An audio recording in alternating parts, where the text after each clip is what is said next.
series of 6 discussions that we've had throughout the year about Duluth's visual identity. I'm Annie Dugan. I'm the director at the Art Institute, and I have a lot of people to thank. First off, Bob and the Red Herring for being our host this evening. Thank you so much. Also to our speakers, who I'll introduce, but Heidi, Candace, and Sean will be speaking. A huge thank you to them. The Duluth Superior Area Community Foundation is our sponsor for this series, as well as the Duluth News Tribune. And I also want to thank all of our members at the Duluth Art Institute. Their membership makes programming like this possible, so if you aren't a member, do know that those dollars support this kind of activity, so thank you.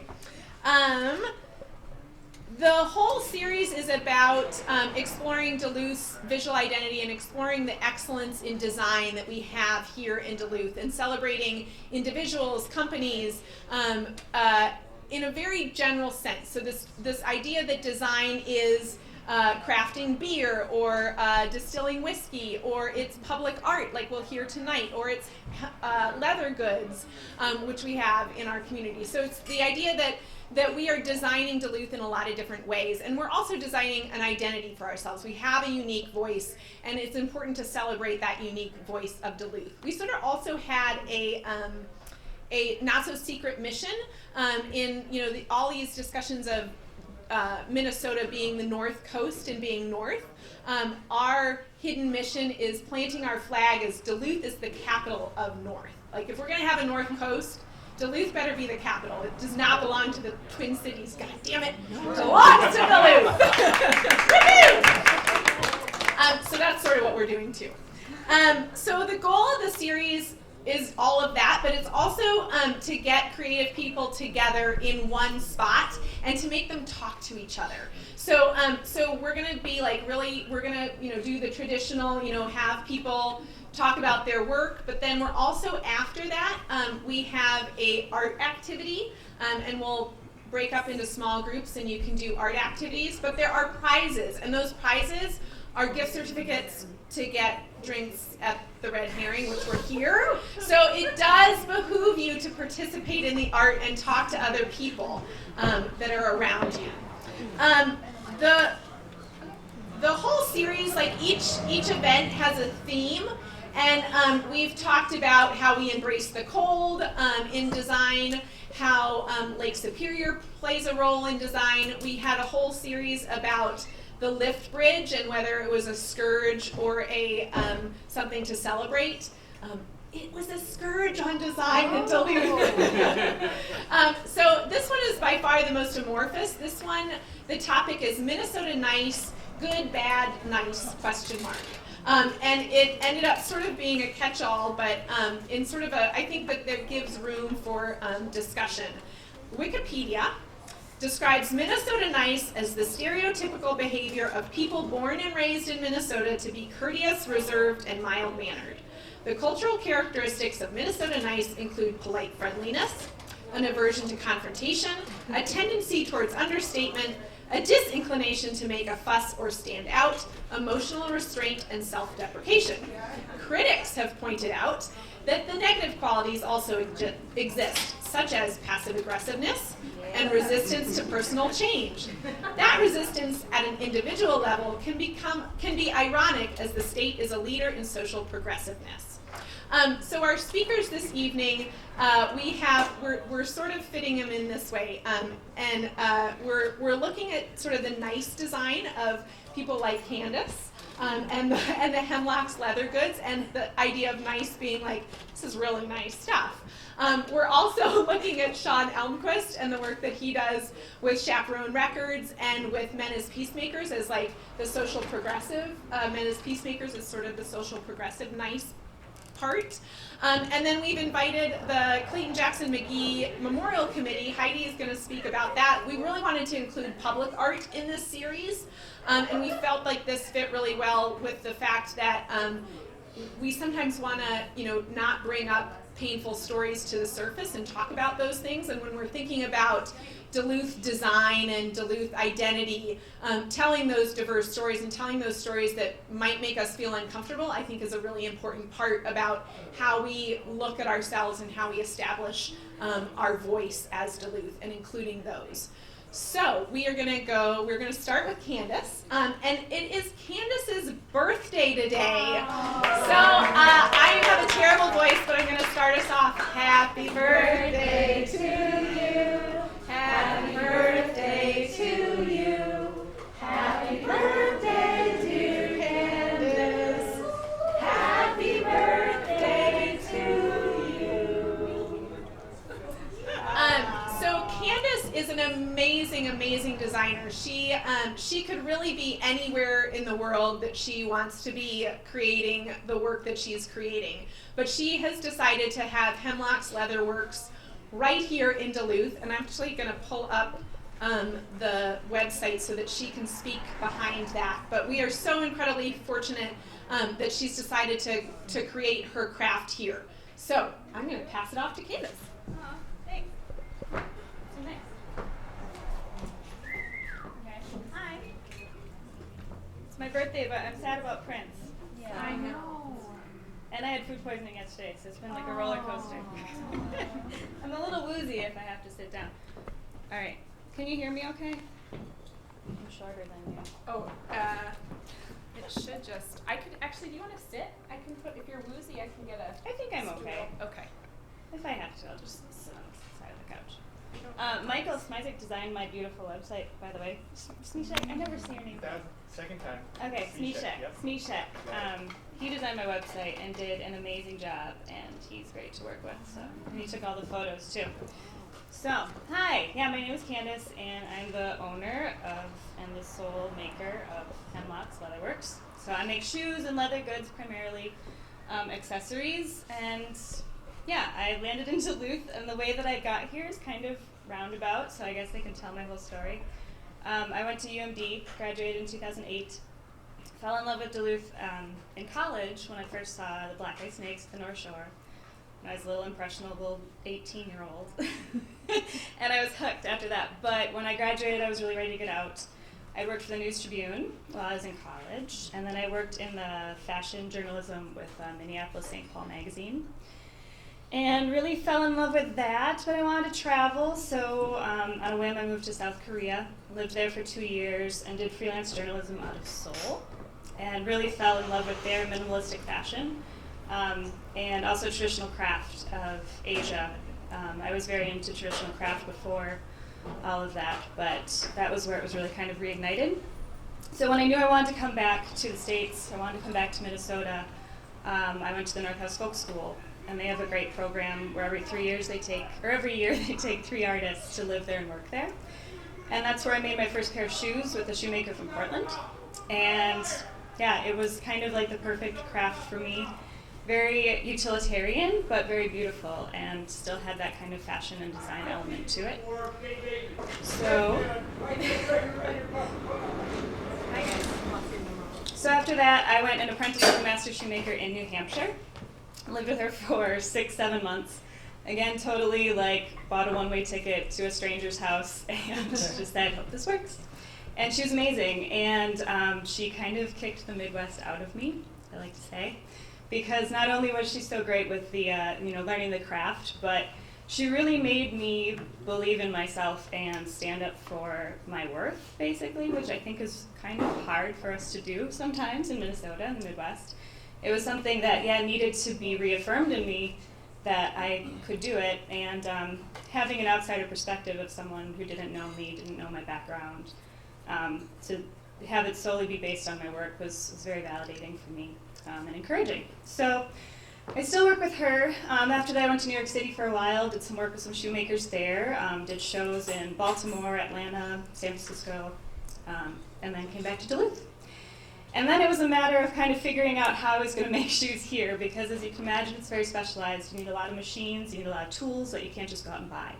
And I had to kind of take everything that I had learned and put it into practice here in Duluth in a way that worked.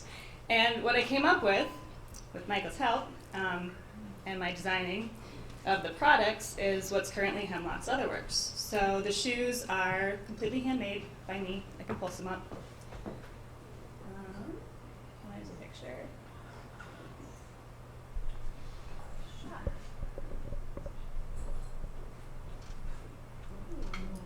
So these are different things that I make. And yeah, they're all my designs. They're all made mostly by hand. I have one industrial sewing machine. I use a bandsaw to cut out the soles, and then a Dremel tool to make little holes in them.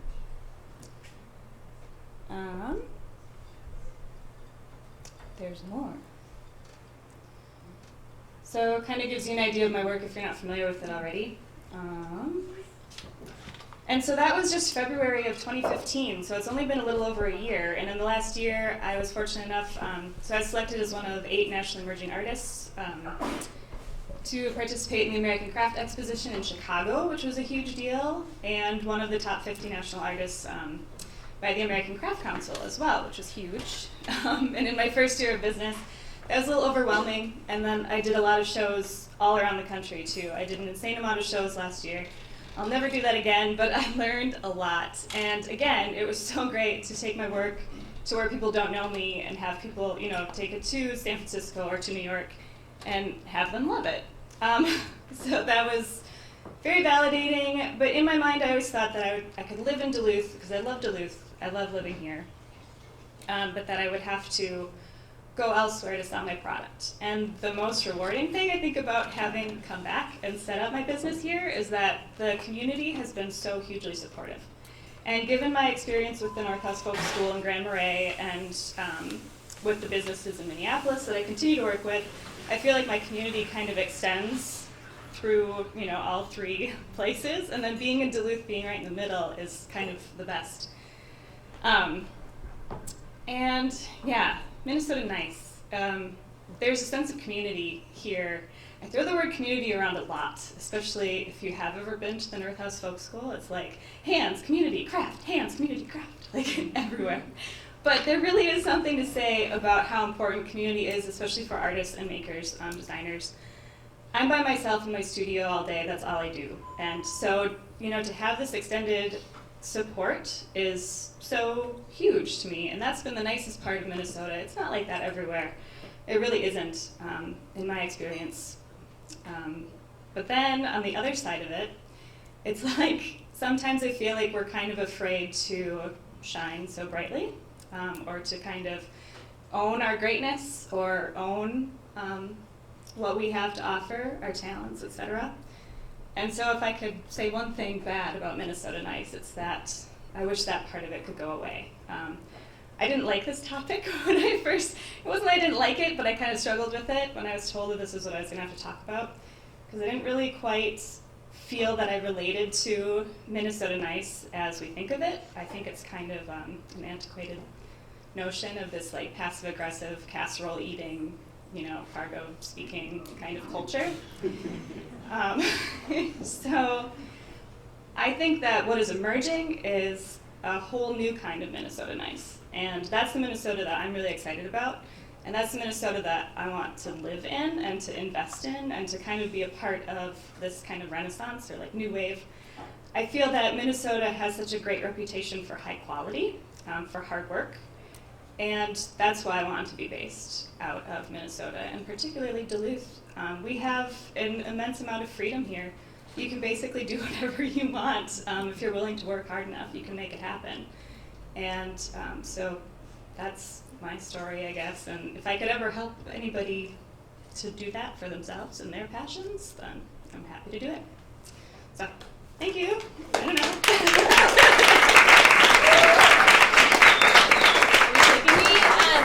We do have time for Q&A after each speaker, so I don't know if there's questions now. There also can be questions at the end.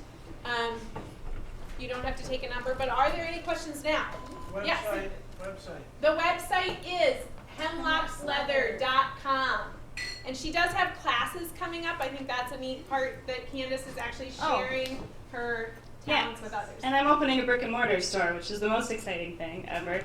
next month. Yeah, so across the street from Frost River, and it will be my studio and a classroom where I'll teach shoemaking and leatherworking and a gallery, craft gallery with other Minnesota artists. So it's very exciting. So say hi. Yay. Yeah, thanks. Thank you. Yay. Awesome. Oh, there is another question. So, what's your advice for aspiring entrepreneurs in Duluth? To do it, to just like keep doing it, and to make things and to talk to people, and yeah, just try something, you know. Yeah. I would think you'd have a bigger market, especially with a real store in the Twin Cities. So, I mean, that's a lot to give up in terms of the outreach, the number of people you could have a store. So why is Duluth where you ended up? I feel like someone asks me like every day, why do you live in Duluth? You're all starting to make me doubt myself. No, just kidding. That is a good question. I think I lived in the Twin Cities and worked, in kind of that field and industry there, the fashion industry. And I don't know that I have like a cut and dry black and white answer for that because I still do work in the Twin Cities a lot. And so I think I feel this kind of freedom being able to do my work there, but then still like go home to Duluth. It makes me feel like I have a little, there's just more mobility. I feel like I have a larger network. And then I love living in Duluth. I love the lake, I love the people. So, yeah. All right. Any other questions before we move on? All right. You're good. Okay. What did I just Now walk celebrate in your for? birthday. I just have a question. Oh, sorry. I literally walked in for some other reason and I'm wondering what's up. This looks cool. Oh, you're welcome to stay. It's not a closed event. We're talking about design in Duluth. So the next damn. person that's going to be up is Heidi from the Clayton Jackson McGee Memorial Committee, which Sorry. no, you're fine. Now they're trying to kick my group out of there. The Clayton Jackson McGee Memorial the committee was founded in 2000. It's a culmination of years of individual people keeping the stories of what happened to Isaac McGee, Elmer Jackson, and Elias Clayton alive in their way. A memorial to their lives, their lives were taken by lynching on June 15th, 1920, was dedicated on October 10th, 2003, with a crowd of estimated to be over 3,000. Heidi Bach-Hansen, who's with us tonight, wrote an article in the Ripsaw in 2000, the 80th anniversary of the lynching, which kind of got her involved in talking, and she'll speak a little bit more about that. But she also has a video to start us off, which I'm going to try and make work. Starting would be good. Okay, so hold on while I start that, maybe. This is very short. It was made in 2003, so see if it still works in modern computers.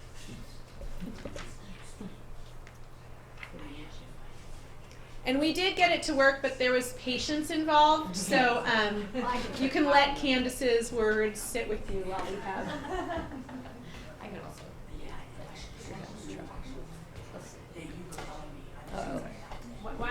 I'll start working. Okay. Basically, well, yeah, she introduced me, so I don't need to do that. One question is, well, the memorial exists, right? Here. It's been here since 2003, as she said. The effort to build it started in 2000. The original plan was to get a plaque on the wall of the shrine building across the way. I went informally just to test the waters. It was in 2000. And asked them what they thought of a plaque on their wall. And they thought I was a little crazy, and they thought that was a terrible idea. So we started, well, for one thing, that lot was a parking lot. There was nothing there but gravel and some cars and some ads. It was owned by Lamar Advertising. And one day, this is true, sounds apocryphal, but I pulled up in a car at a stoplight. I was going home, and I looked left, and I looked at the parking lot, and I called up Henry on my little flip phone, Henry Banks, and I said, there's a parking lot there. Maybe we should look into that property. And so Henry called Lamar Advertising, who owned the property, and he just persuaded them to donate it to the city in exchange for other advertising space elsewhere, land to put their signs, because that's really all it was for them. I don't even think it was a paid lot or anything. So the process to put the memorial together involved the community. It really is a true community project in that no city money paid for it. It was completely paid for by nickel and dime and an occasional $10,000 donation from some random person, sometimes anonymously. One of the people who donated $10,000 wrote a letter to us and said that her great-grandfather was a jailer that night, and as he had developed dementia and as he died, he was obsessed with the fact that he was unable to prevent the lynching. There were people who were from far away who donated because, and a lot of you may not know this, it is the only memorial of any size to a lynching in this country. And if you know that there are thousands and thousands of lynchings that happened, especially between 1890 and 1925, that's a pretty amazing thing. There have been efforts periodically. There was a guy who was going to build one in Washington, D.C., and it never happened. There was a guy who was going to build one in Milwaukee because he had survived a lynching, and he had a museum to what he called the Black Holocaust Museum. And so there have been various efforts, but this is the only place where it actually happened. Other places get plaques sometimes. They have to fight even to get that in a downtown area, especially since ours was in the occurrence. Why is it where it is? It's because that's where it happened, and it was in the downtown. No one else has any kind of commemoration to an event like that in their downtown area that is, pertaining to lynching in any way. So, did you get it to work? We did it. Okay. No, But you know what? Actually, I can pull up the website. that's that would fine. have No, changed. don't worry about it. That's good. So why is it where it is? It's where it happened. The secondary thing is, how do we choose the design? It was completely community-based. There were about, I think, 8 designs, everybody made little models, and they brought them to a community event. The entire community was asked to come and to vote on which one they preferred. There were a variety of them, some involving bronzes and some involving, various iconography of various kinds. This design was done by Anthony Peyton Porter and Carla Stetson, an African-American man and a white woman from Duluth who's done other artworks around town, and I'm sure many of you are familiar with her other works. Like, is it the Peace Hands? She did those too.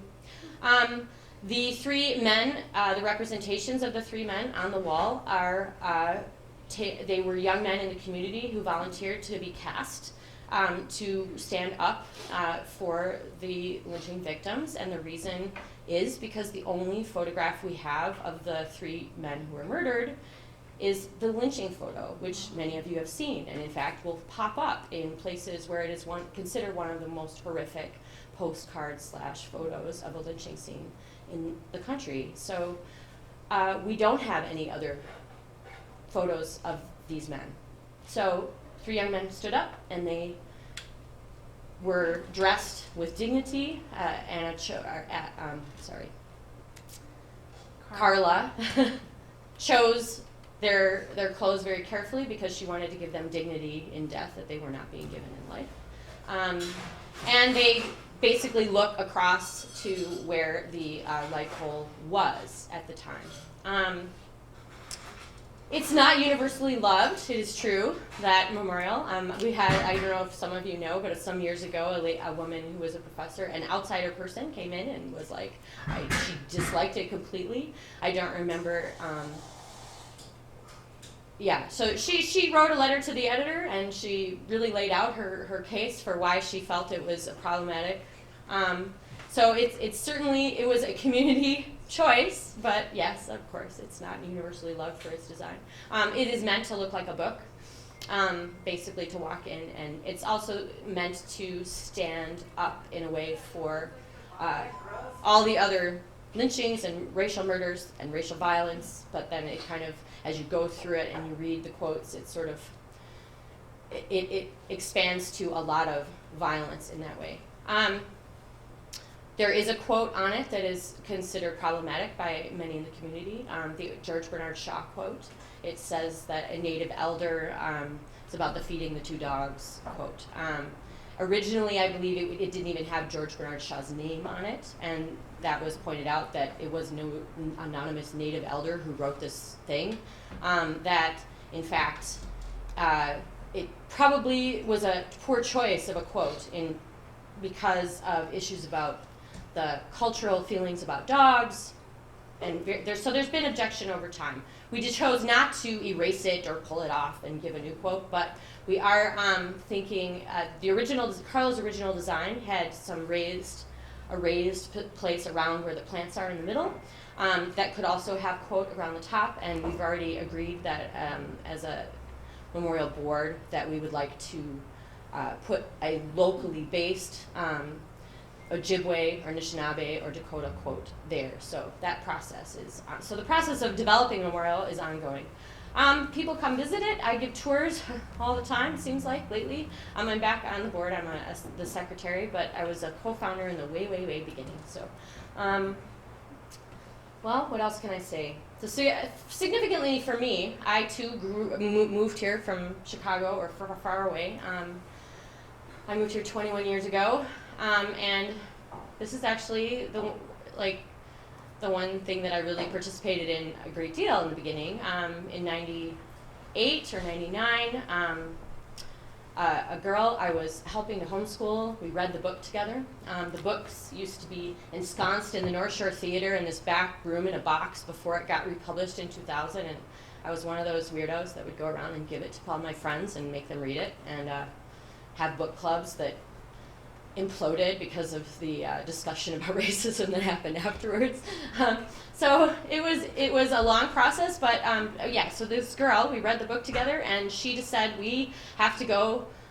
We read it actually in the cafe that used to be where the computer place is, right down there on the corner of Superior and 2nd Avenue East. We read the whole thing out loud together.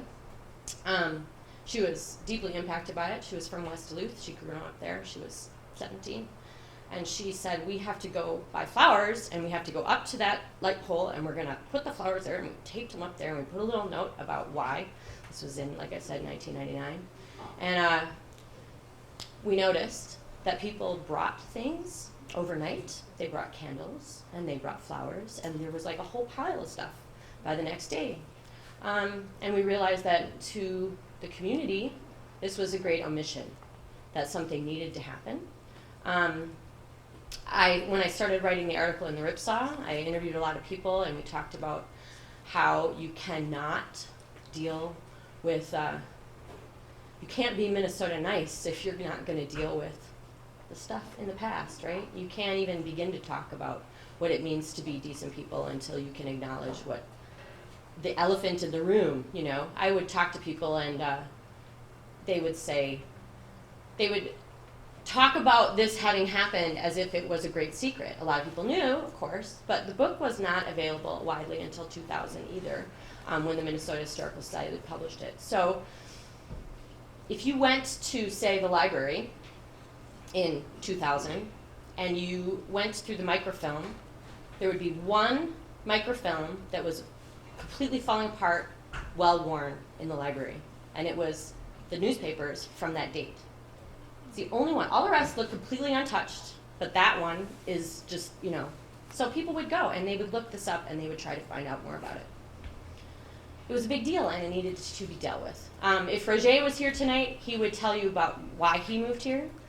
Dr. Gregoire is an African-American photographer and has a doctorate from Harvard in education, and he said when he and his wife were deciding whether they could live here with her grandchildren, near her grandchildren, whether he could live here. And he saw the memorial, and for him, he said, and he says this when we do our tours together, and that he felt that a community that could acknowledge that is a place he could live. So I think it does have significance for a lot of people. For me,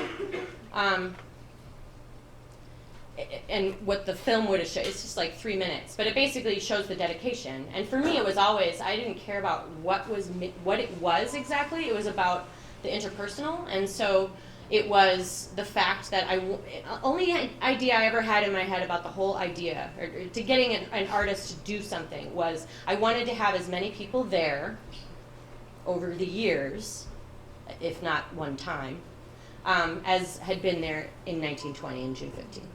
And so how do you get people to come, to be there? And at the dedication, there were it was so emotional. I didn't start at the march down in Canal Park, or actually, what's her name? The Bayfront Park. It wasn't called that then. Wasn't it called Palucci thing? But anyway, so it started down there, and there were thousands of people there, and I stayed up here. And when they started coming down Superior Street, it was an incredible event, and I know some of you were there, so it was pretty cool. Questions, I guess. Can you talk a little bit about the fact that it is very much a living memorial in the sense that you do, there's tours there, there's events there. I think that's an interesting idea behind a public art piece that can kind of continue in. Yes, and of course, out of all the art we have in town, it's really the most controversial. One, there are still people who don't realize that the whole story, and so I've had people yell at me about why it exists on the street. But I've also there's the ongoing of where it is, in the community that is depressed. I mean, Rings Road's building across the way needing, to be fixed, and the fact that there are always people coming for tours, yes. But it's more than just that, I think. I often see people leaving things there. I often see people gathering there. There's always the push me, pull you in the community, and this is ongoing. Kind of what the woman alluded to earlier, is the idea of what is it for? Is it sacred space, or is it a park? And for us, it has been agreed as we talk that it is sacred space, not a place for picnics. So, but that's a struggle I think that the community has to have, and that's okay. There have been efforts over the time to. We have arguments periodically. People want the police wanting to fence it in, for instance, because they feel that people hang out there inappropriately.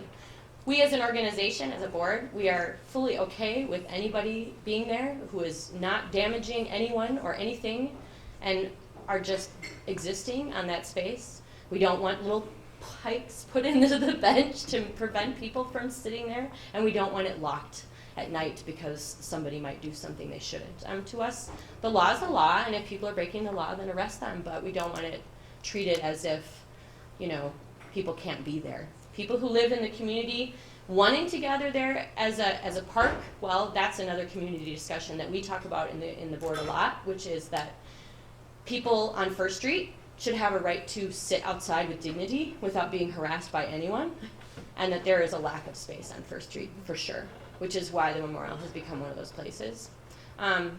So if it is sacred space, then why don't we have more green space for people on First Street who live here, who live in the neighborhood, who need a place to be?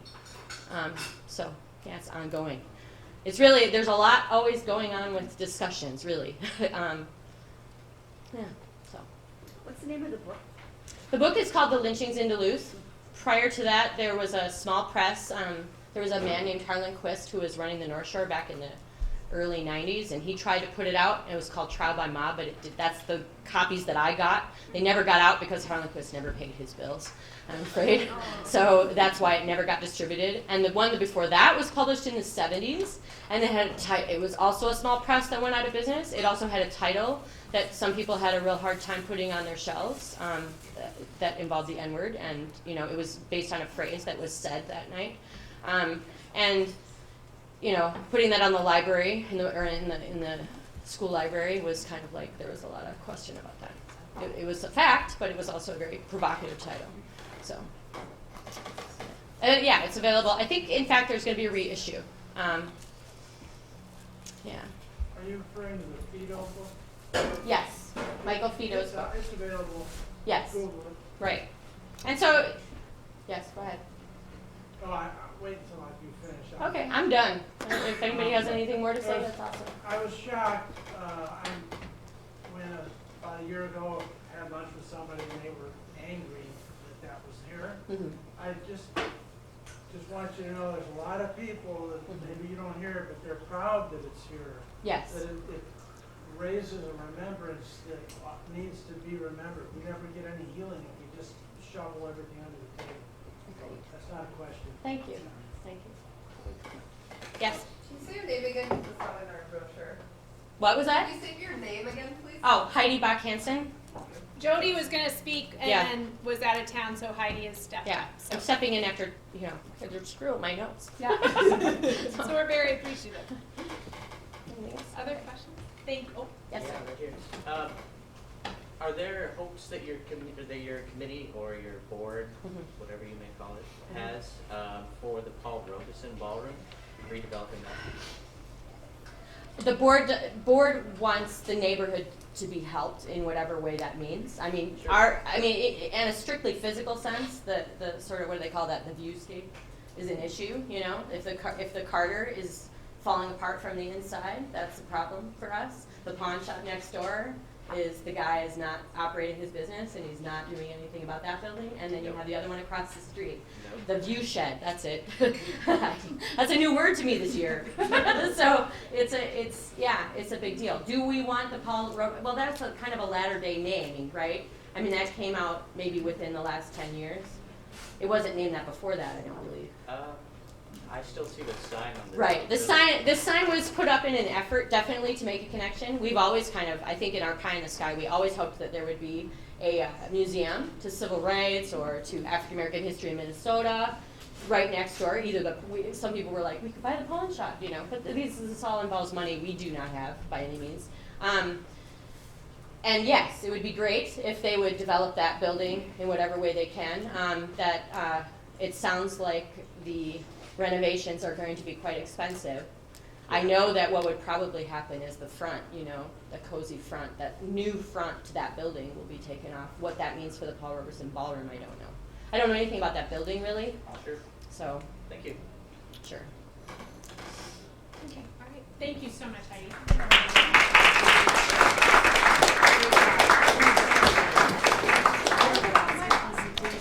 And then finally we have Sean Elmquist here with us tonight.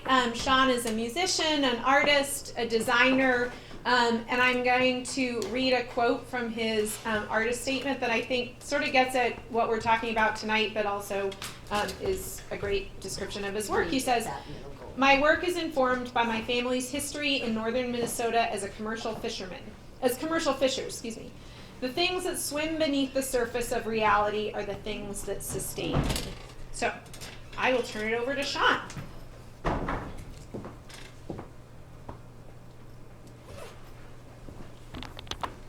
Hi. Let's see if I can get this going. Oh, there was another one down there that might be yours.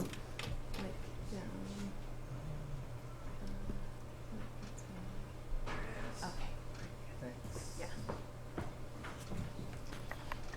What is up? My name is Sean Elmquist. Let's see. I'm going to talk a little bit about my work, and then I'm going to tie that back in to the theme of Minnesota Nice as best I can. I'm going to talk a little bit about some of the stuff that Heidi touched on. I think that Minnesota Nice, I don't know if I came up with this theory, but I think that it has its origins. I come from, as Annie mentioned, a Scandinavian background, as a lot of Minnesotans do, a lot of white Minnesotans anyway. And I think that's kind of where the Minnesota Nice concept comes from.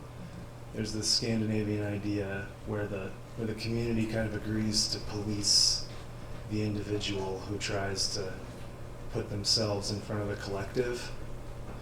And so I think that's where that kind of community-inflicted passive aggressiveness kind of comes from. And I certainly come from a family where that's, in a community where that's kind of the law. But I'm going to fly in the face of that right now, as I always have, by talking about myself. So I started out as a painter when I was younger. I always wanted to be an artist, and I was drawn to painting, but then I got into music, and that was a big distraction that ate up my 20s. And when I went back to school, I sort of got back into visual art.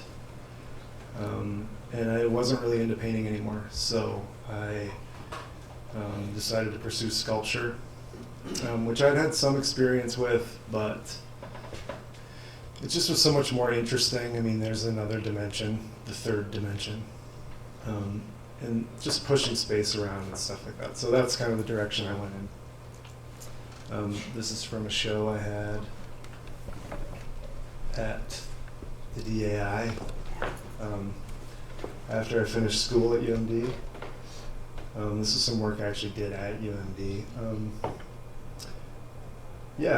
I got really into plastic. I don't really quite remember what I was on about at the time. It was a while ago, but I mean, my basic sort of fascination with plastic comes from the fact that it's kind of like, in the third dimension, it's the language of capitalism. You know, it's kind of the air we breathe. Everything is made out of plastic. So it was kind of interesting for me to play with the materiality of it and just sort of kind of call it into question and not just take it for granted. So I did a lot of stuff with plastic for like years of my life. And I'm sure that I have some kind of like PVC poisoning or something. But yeah, so just using its sort of plastic qualities to kind of stretch space around. I made a really big sculpture that starts to evoke some of my other themes, which involve fish. My family comes from a commercial fishing background. I've always been really into fishing. I'm really into fishing. And for some reason, fish, those kind of forms, like, really appeal to me. And when you're in school, you have to kind of justify that. Like, you have to have an artist statement where you explain why you are drawn to that. But I'm not in school, so I never really came up with an answer. I just like the shapes, I guess. I saw that blue whale kind of reproduction sculpture at the Natural History Museum in New York. And it really blew my mind. It's just a big giant shape, which is really cool. And so I kind of was evoking some of that with this larger sculpture, the DAI. There's some prism stuff going on. Anyway, gradients, I'm into that. We'll get into the Minnesota part of this. So this is your classic walleye fish mount, or my version of it. And I guess when I think of that sort of stereotypical Minnesota North Woods vibe and aesthetic, like, I've always been really drawn to it, and my family's from the North Shore, so it's always been a place to me that's like another thing. Like, the Twin Cities is not even very far north. I grew up in St. Paul, and we'd go visit my grandparents up in Tofty at the North Shore, and it was always this other place, like this sort of mystical north, and the concept always really appealed to me. And it still does, but now I kind of look at it differently. I don't romanticize it as much. I'm kind of more interested in where the edges bleed and where it starts to become kind of almost sort of insidious. Like, when I think of these walleye mounts, and I'm kind of trying to evoke that with this, there's something like really creepy about dead animals on the wall of like a snowmobile bar. Where there's just two dudes, and you're just like come in from the blizzard, and your snowmobile broke down, and then they like eat you or whatever. I think that I'm really drawn to that, and like as a fisher person, I'm constantly surrounded by that. So everywhere where you go fishing, where there are people fishing, mostly men, I have to admit, there's these bars that are like where you collect after you failed or succeeded at fishing, and then drink, and I don't know. That's kind of part of what the northern aesthetic is, right? More fish. This also reveals my secret and now not so secret public love of rainbows, which I'll come back to later. So this is what I'm really here to talk about. The work that I do now, which relates more to design, like I said, my background's in sculpture. I never took any classes in graphic design, which you might notice. But I guess just because of my relationship to the music and the music sort of scene here in Duluth, which was my main pursuit for a decade of my life or more, and then because of my career as a visual artist, I collaborated with Bob. I guess Bob kind of brought me in. Bob Monahan, the owner of this place, who started Chaperone Records, I think in like 2012, so quite a while ago. He brought me in to kind of help develop the label with him, both as a musician and as a community member. And the mission of it was to sort of prop up and kind of build around the robust music community that we have here. And I think we succeeded in doing that, but because it's a company and you have to have some branding, which I was, wasn't my first love, but I've kind of gotten into it because, again, it's kind of the parlance, it's the language of capitalism. Like, it's the world that we live in. I'm not super into it. In fact, I'm kind of a communist, but you have to sort of play the game if you want to move the world around and kind of shape material reality. You can't just ignore it. So that's where my career as a branding graphic designer started. This is the Chaperone Records logo, obviously. Does anyone recognize this font? It's Ballpark Wiener. But I made a bunch of like mock-ups, and one of them involved Ballpark Wiener, and everybody's like, yeah, that's really awesome. And then the great Dave Morera helped me fix the font so it wasn't Ballpark Wiener anymore. But you can still see some ghosts of it. And then the next slide, you'll really see it. So I developed this logo. I guess my thinking around this was, and people responded to it, so I mean, in some ways it worked to communicate the idea, but it sort of is trying to evoke that northern aesthetic. I grew up like camping and fishing. My dad is like really into the Boy Scouts. I'm an Eagle Scout, actually. It's a little fact. And I was just always surrounded by those kind of like old Boy Scout handbooks and like books about trapping animals, and I used to trap animals when I was a little kid, and I was always fascinated with those like really bad 60s illustrations of like a mountain man walking in the woods and with like pelts, and I always liked all that kind of stuff. So this little tent is from the National Park camping symbol, which I first noticed out west. We don't really have it here, but out west it's everywhere. So, camping, the North Woods, that kind of thing. Speaking of tents, this is the Chaperone Records listening tent, the ill-fated Chaperone Records listening tent. We made this tent, and then people were supposed to listen to records in it. I think they just made out in it. And there was like incense, I don't know. The frame was made out of PVC, and it was like duct taped, and I'm surprised it didn't collapse in anyone, but now it's decommissioned. There's the Ballpark Wiener font in its naked, embarrassing form. I made a lot of materials for the label when it started, and we put out a lot of records. So I made lots of stickers and whatever. I did most of the kind of on-brand stuff. I don't know how many records we put out, but it was a lot. Dave Morera, who I mentioned, the great screen printing artist here in Duluth, did almost all the covers, and he printed them all himself. It was really kind of an epic effort there for a while. This is the 180-gram vinyl sticker. It's pretty cool. The hatchet. I made, for all those releases, I made all the center labels, which actually is really cool, because then they're actually on a record that spins around. It was kind of a dream come true for me. I really threw myself into the task. They started out, I think they might have had a lift bridge at first. Like on the first record, I think there might be like a oar boat or something. It's kind of embarrassing. I didn't choose to show that one. Yeah, there's a full color one. Get it? It's kind of a wood burning, folksy thing. This is my band Southwire. I made the cover.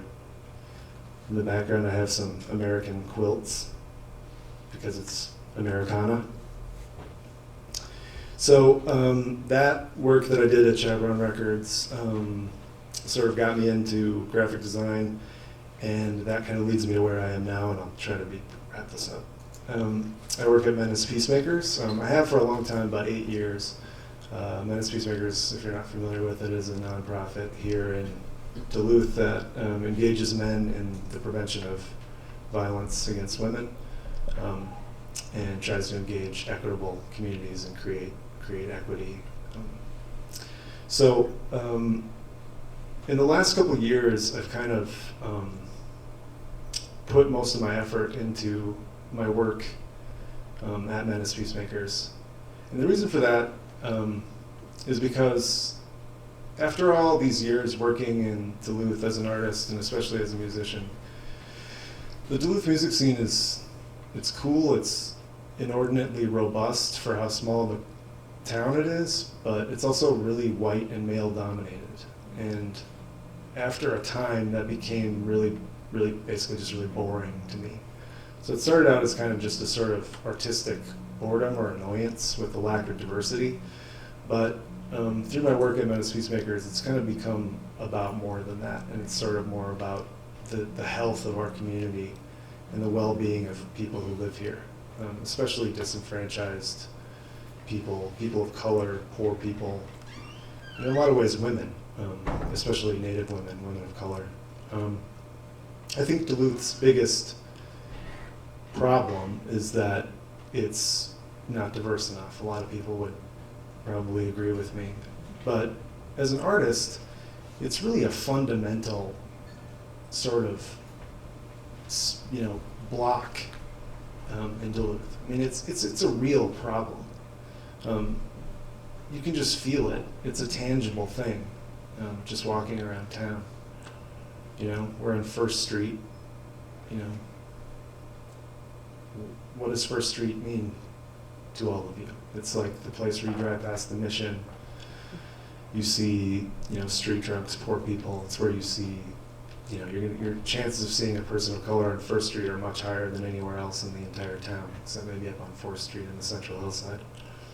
It's no surprise that Duluth is a pretty gentrified, segregated community. And the reason that that's a problem is because that's not representative of the world that we live in. So as an artist, it's about communicating with your immediate small community, but it's also about tying that to a larger idea about what's happening in the world and figuring out how we as a community fit into that, right? So this is the Menace Peacemakers logo, which I did a reboot of, and the bird is very controversial. Do we keep the bird? Do we get rid of the bird? We kept the bird. So a lot of the work that I do now is on campuses and in nightlife environments.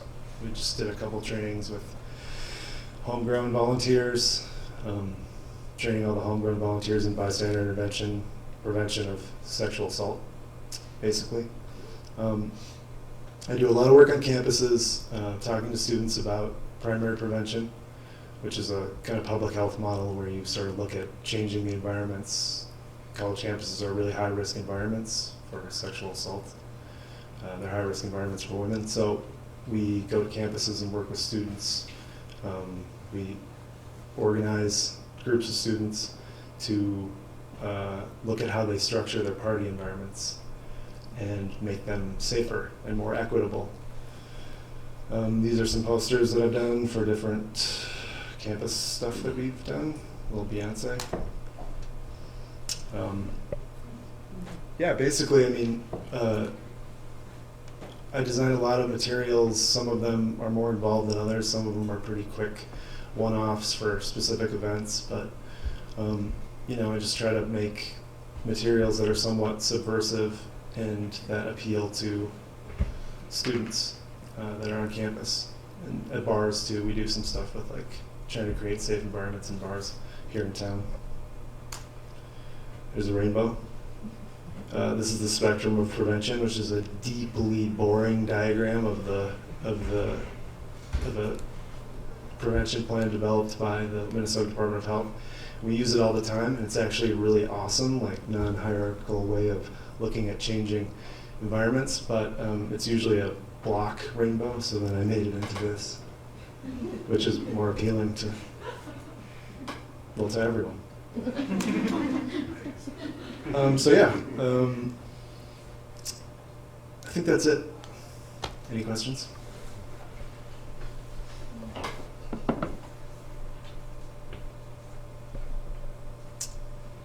Thanks.